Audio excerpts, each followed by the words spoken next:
Black Museum, Scotland Yard's Museum of Murder. Here in the grim stone structure on the Thames, which houses Scotland Yard, is a warehouse of homicide, where everyday objects, things like a packet of matches, a coffee pot, a paring knife, all are touched by murder.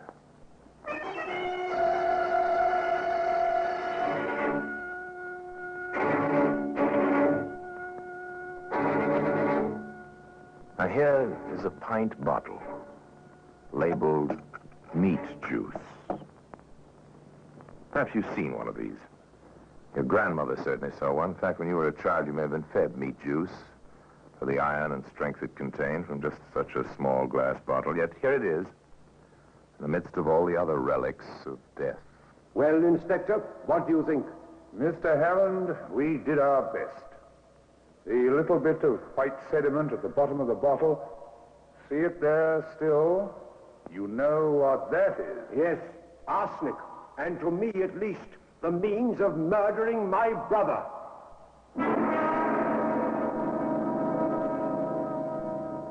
Well, today, that bottle of meat juice can be seen in the Black Museum.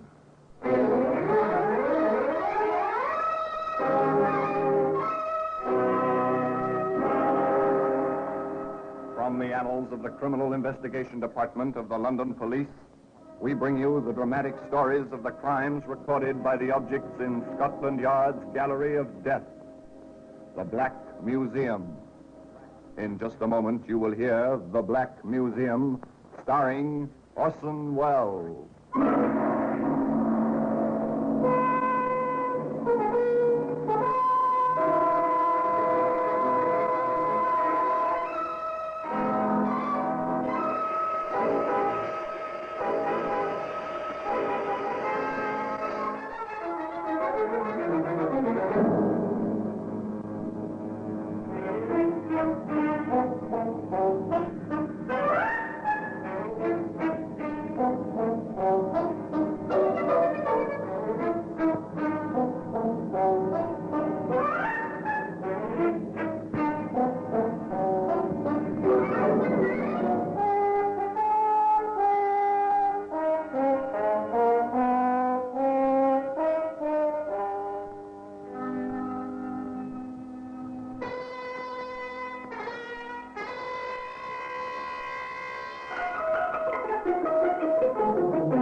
Now, The Black Museum, starring Orson Welles.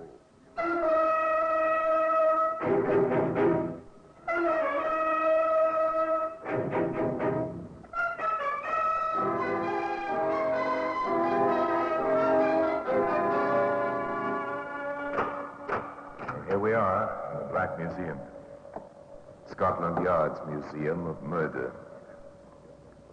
Yes, here are all these carefully labeled weapons, labeled in boxes and vials.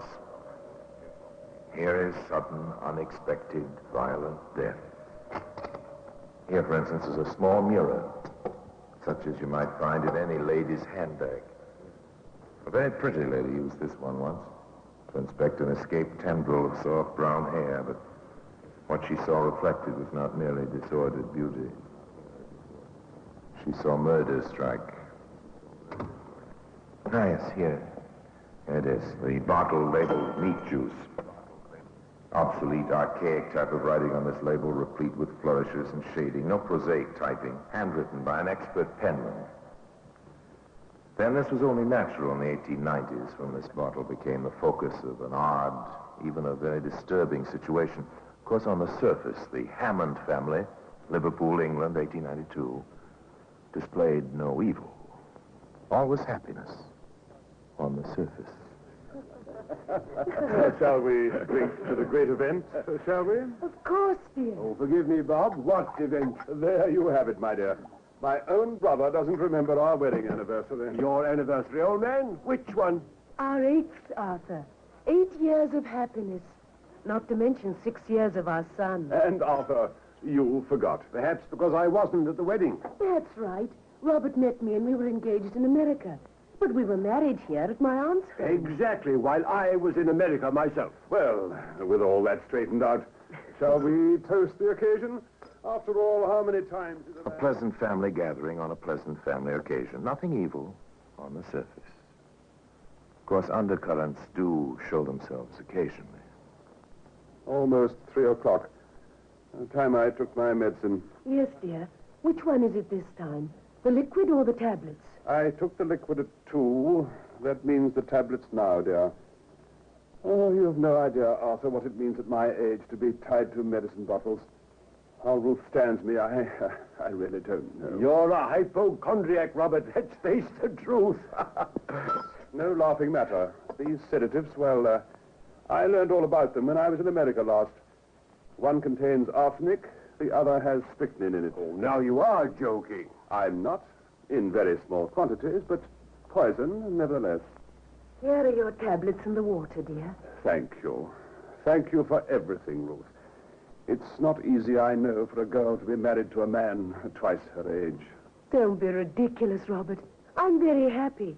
And so would you be if you let yourself. Honestly, Arthur, sometimes I think your brother is super... Do you detect the undercurrents?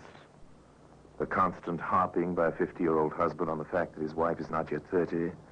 All the evil is there, deep down, underground, but it's there. One would hardly say it came to the surface in an incident such as this. Oh. Writing someone, my dear? Just a note to the Plaza Hotel in London. The Plaza, London. There. I had word this morning.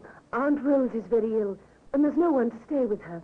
You've been out all day, so I've written to reserve rooms to save time before I told you. Yes, of course. You ought to go. Dottie can watch over David, I suppose. Dottie is a jewel among servants, dear. Of course she can.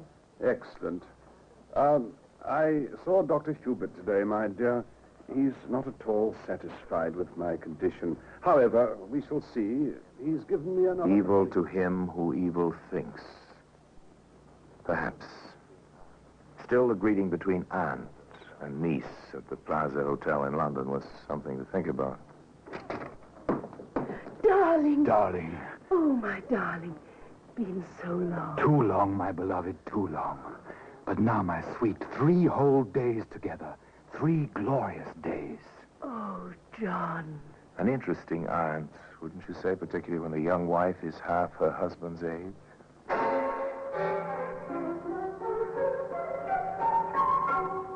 Now, there were some things which Ruth Hammond had in common with her husband. One was a love of horses and horse racing. It followed then that when the time for the Grand National arrived, Robert pulled himself together and took his wife to the world-famous race. And then an incident took place relevant to this story. Oh, it's wonderful, Robert. Just wonderful. I'm glad you're enjoying yourself, my dear. Hello, Ruth. Imagine running into you here. John. Oh, John. The gentleman seems to know you, my dear. I'm sorry. Mr. John Browning. My husband. How do you do? Well, thank you. And you? As well as can be expected. John's an old friend of mine, Robert. Aren't you, John? Yes, I think I can say I am. Won't you join us? There's plenty of room in our box, and I'm sure we'll be happy to have you. A casual meeting, a simple introduction, a gesture of hospitality, but who would expect a circumspect young woman to cast caution and good behavior to the wind? Dottie! Dottie! Yes, sir, Mr. Hammond. Right here, sir. Where were you? I was upstairs, sir, with Master David. Is the mistress with you? I left her at the racetrack. Oh, will she be along soon, sir? I mean, sir. I don't care what you mean or what she does. Robert, can you ever forgive me? If you must make an exhibition of yourself, Ruth, must it be in public? Is that all you care about? Your public pride? Oh. I ought to bar you from my bed and board forever. If it went for my son, I would. Robert, please forgive me. I'll never act like that again. John Browning is out of my life. Truly he is. Very well. We shall see. Dottie. Yes, sir? Forget what you've seen here. Understand? Forget it all. Well, now it was the husband's turn to visit London. Robert Hammond went to the city to see a specialist about his nerves, about the pains he believed came from his liver. From the specialist, he went directly to a chemist's shop.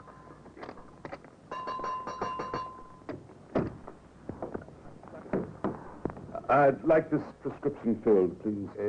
Very good, sir. Thank you, sir. Can you make it up quickly? Let me see, sir. Yes? Yes, I can, sir, but you'll have to sign a receipt for this preparation. It contains strychnine, sir. The wife, too, was visiting a chemist. A chemist in Liverpool. Anything else, ma'am? No, I think that completes the list. Oh, no, I'd almost forgotten. Fly papers. You do have fly papers, don't you? Yes, ma'am. Any particular brand? No, but I prefer the strongest you have. I hate to see anything linger longer than necessary.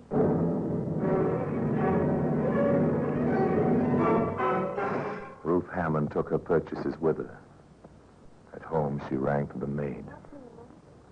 You want me, Mum? Yes. Is there any hot water on the stove? Oh, yes, Mum. Cook always keeps the kettle boiling. Very well, Dottie.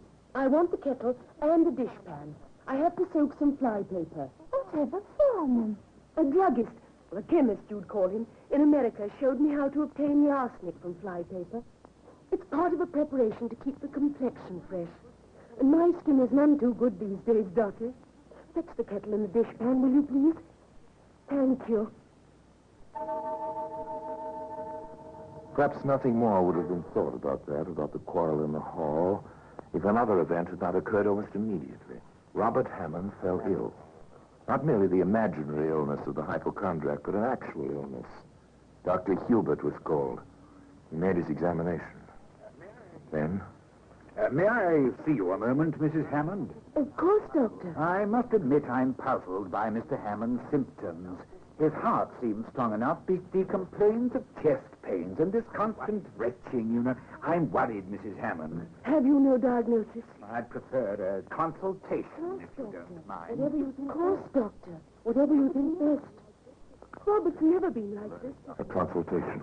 The learned doctors probed and listened and probed again. By then and wait. Dr. Hubert stood by then and waited. Outside the sick room, Dr. Davis addressed himself to the problem.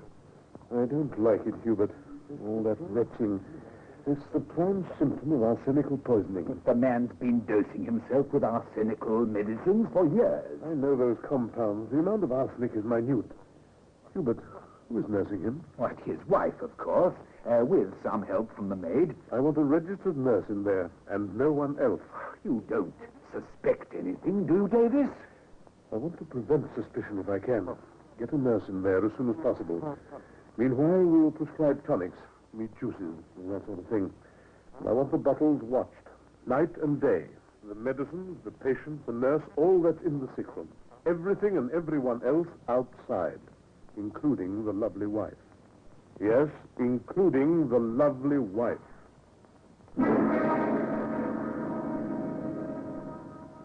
And today, a bottle of meat juice can be seen in the Black Museum. In just a moment, we will continue with The Black Museum, starring Orson Welles.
And now we continue with The Black Museum, starring Orson Welles.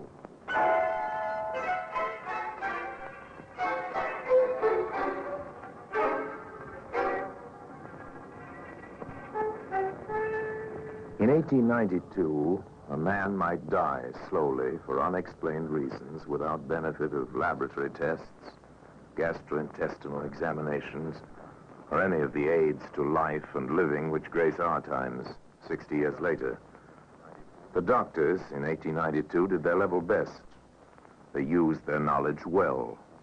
If it came to placing a nurse in charge, denying a wife access to the sick room, or merely ordering concentrated meat juice as a tonic, they performed their functions according to the time in which they lived.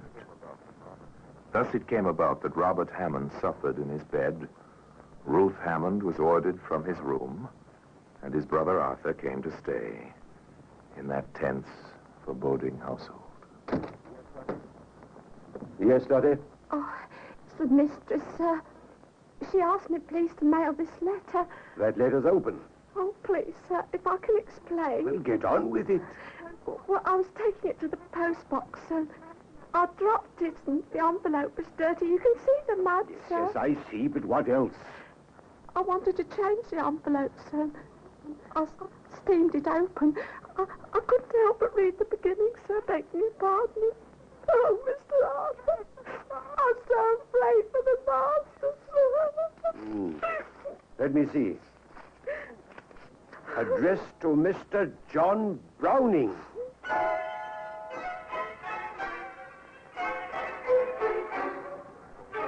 Is it necessary to add more? To report the contents of that poor, indiscreet love letter? I doubt it. The letter read and then put away. Arthur Hammond strode to his brother's room, called the nurse aside. I want you to keep special watch, very special watch, nurse, and under no circumstances permit Mrs. Hammond anywhere near these medicines. Very well, sir. But even a nurse must rest. And for an hour off each day, this nurse was replaced by Dottie, the Hammond's maid. Oh, Mrs. Hammond. Oh, the doctor says you're not to come in here. Please don't be ridiculous, Dottie. Is that you, Ruthie? Please come here. Of course, my dear. Have they been keeping you away from me? Oh, please, Mum. Are these all your medicines, Robert? Yes, dear. Most of them are filthy tasting. Poor Robert. Oh, ma'am, you're not supposed to touch this. This meat juice can't be bad, Robert. It certainly smells good, like good rare steak. I wouldn't mind taking it myself. But all these other pills and... Wouldn't you mind taking it yourself, Mrs. Hammond? I wonder now. Then I'm not alone in that. Brother Arthur wondered, too. And he worried. Particularly when he found you alone in the pantry, washing medicine bottles. Hi, Ruth. Washing bottles? Isn't that Dottie's work? This at least I can do for my husband, even though I'm not allowed to see him. But you did see him yesterday. And if I did, who has a better right? I'm not speaking of rights, Ruth. I'm speaking of wrongs. If you have something of which you wish to accuse me, why don't you? I may. You see, I had the meat juice you handled yesterday analyzed. I see. You did? It contained arsenic. And you insinuate I put it there? I do. I did put something in that bottle. Robert asked me to. Some powder he had in a small box. He told me it always gave him relief, and the doctors had forbidden it. I see. They forbade it. Well, my dear sister-in-law, we shall see what we shall see. They saw soon enough. 24 hours later, a weeping Dottie told Brother Arthur. Oh, the master's death. Just a moment ago. So quick it came. Oh, no time to call anybody, not even you, sir. Dr. Hubert stated. I personally will not certify this death until there has been a post-mortem by Dr. Davis. And Dr. Davis reported. Death was due to aggravated inflammation of the internal organs. The body contains something less than half a grain of arsenic. I recommend an immediate investigation by the police. Enter Inspector Adams of the CID.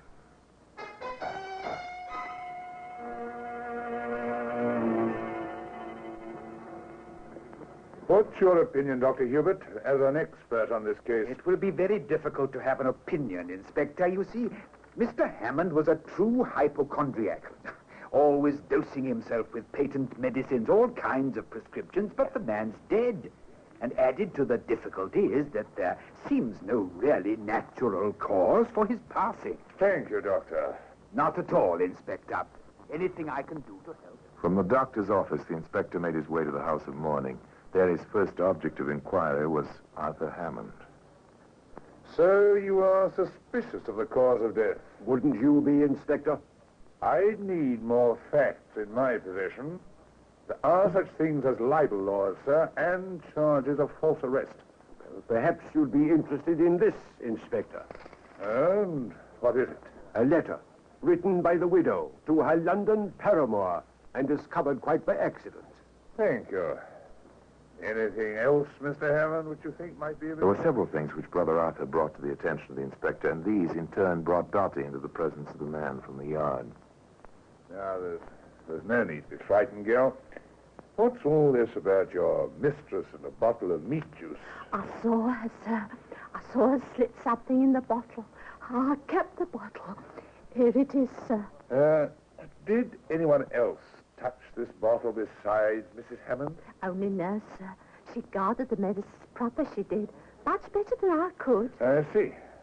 Then you are prepared to swear that no one touched the bottle before or after Mrs. Hammond except the nurse? Yes, sir, I am. Oh, swear, sir? You mean in a trial like, Inspector? Yes, my girl. Or hadn't you thought of it before the police came in? The questioning completed for the moment, Inspector Adams gave his instructions.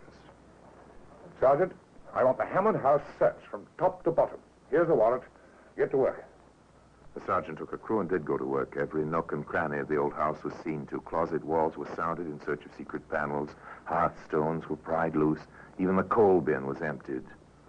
Sergeant Hall reported back to the inspector. Here it is, sir. Arsenic. All over the place. It followed that the next morning. I have a warrant for your arrest, Mrs. Hammond.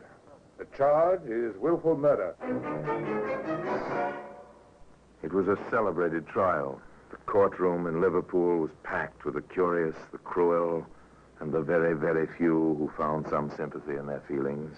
The newspapers enjoyed their traditional field day with the lurid, scandalous details of the story. The really pertinent details of the case were few, however, simple and contradictory. Arsenic was found in the possession of the prisoner. She did not deny it was hers. Dr. Davis testified concerning the post-mortem. I found a little less than half a grain of arsenic in the body. Yes, Doctor, but would you say that this poison was the cause of death? I would. And then the contradictions set in. Asked the same question, Dr. Hubert replied. No, I would not say so, and certainly not in the case of this patient. Ah, and why not? Mr. Hammond had accustomed himself over the years to taking arsenic in small quantities. He was used to it. The prosecution countered this with the Liverpool chemist who Mrs. Hammond had visited while her husband was in London. She came in that morning with a list. The flypaper was not on the list. The chemist had no idea what Ruth Hammond had wanted with the flypaper. However, Dottie did. Yes, sir. She boiled the arsenic out of the flypaper. Boiled it out? Whatever for? She said to make something for her complexion. She told me she'd heard about it in America, sir. And did you, Dottie, ever see her use such a preparation? No, sir. I never did. And the defense? Well, in 1892, the accused did not testify in self-defense. The accused was permitted, however, to make a statement under oath. My Lord Justice, with your permission, my Lord, 3 things. I did soak the flypapers for the arsenic they contained. I made a cosmetic preparation from it, which I learned about from Dr. Henry Maysfield in Brooklyn, New York, when I lived there.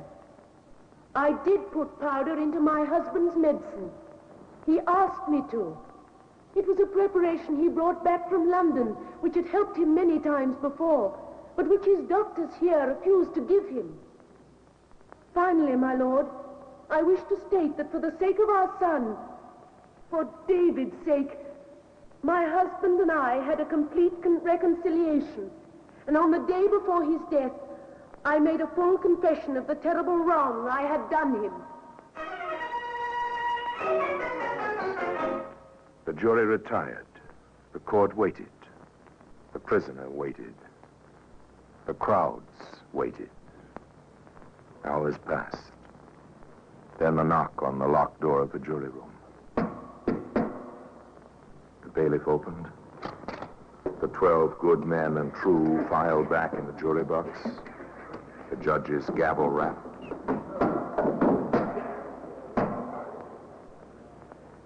The clerk asked the foreman to rise and face the prisoner. He intoned the traditional question. Gentlemen of the jury, have you reached a verdict? We have. And what is your verdict? We find the prisoner guilty of premeditated murder. And today, the bottle of meat juice, the decisive clue in this case, is still to be found in the Black Museum.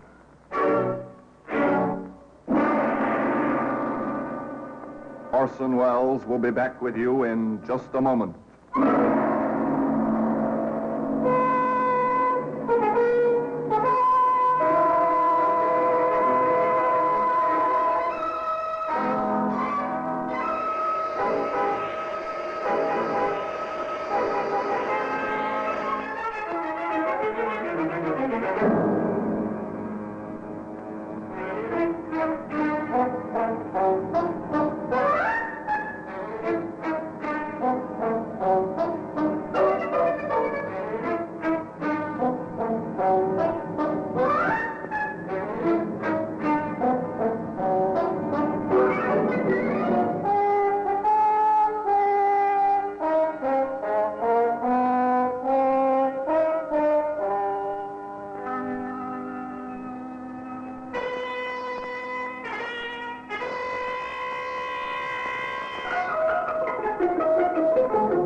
Now here in person is Orson Welles. Well, they didn't hang Ruth Hammond. No, despite the fact that public sentiment was so much against her at the start of the trial, it changed quite drastically once she had been sentenced to hanging. Letters, telegrams poured into the Home Office and to the London Times, and a reprieve was granted. And after many long years in prison, Ruth Hammond was released. She returned to America to die there, forever silent about the crime for which she had been punished. The judge himself, when asked concerning her guilt or innocence, replied only, "I never did express an opinion." And now, until next time, till we meet here in the Black Museum for another story, I remain, as always, obediently yours.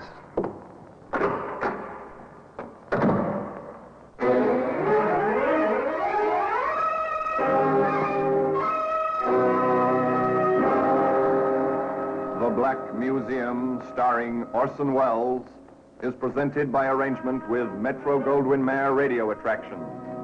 The program is written by Ara Marion, with original music composed and conducted by Sidney Torch. Produced by Harry Allen Towers.